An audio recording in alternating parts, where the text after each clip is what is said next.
Olá, querido amigo, tudo bom? Que alegria estar com vocês no estudo da lição de segunda-feira.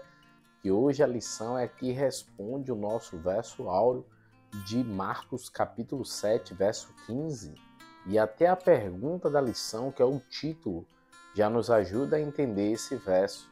Ele é um pouquinho diferente e difícil, mas com uma explicação bem interessante. A pergunta é: mãos limpas ou mãos puras ou coração puro?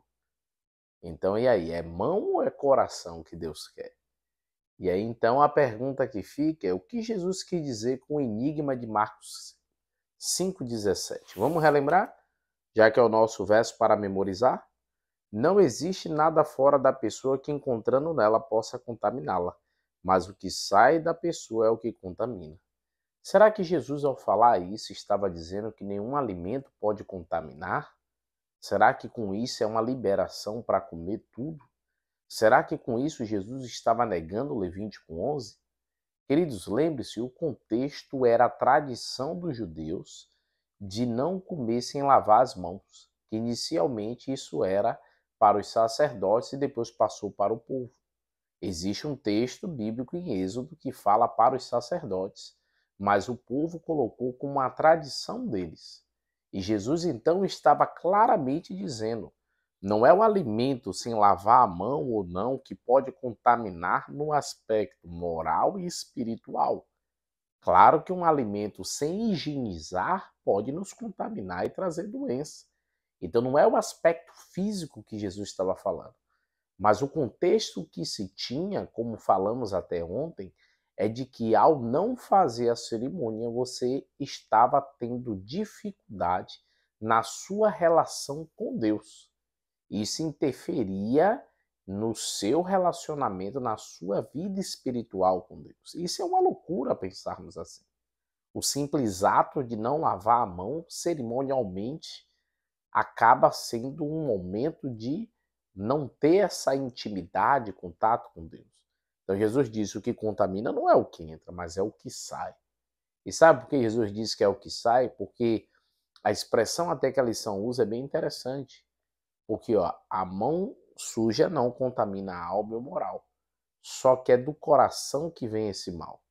Já viu aquela frase? A boca fala do que o coração está cheio. Do nosso coração é que produz esse bem ou mal. Claro que eu não estou falando contra a influência do inimigo, né? Mas o que eu quero dizer é o seguinte: o que a gente expressa e faz fala muito de quem a gente é. E tem muita gente má que come corretamente, mas tem um coração ruim. Então, com isso, querido, precisamos filtrar aquilo que falamos, fazemos. E não ficar procurando picuinha e problemas nessa questão de rituais. E claro, Jesus não estava falando sobre comer ou não alimentos impuros. Jesus não estava agora abrindo mão de Levítico 11.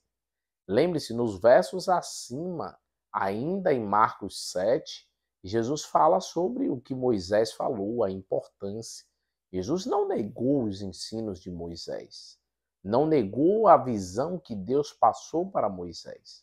Não é anulando ou corrigindo. E quer ver a prova disso?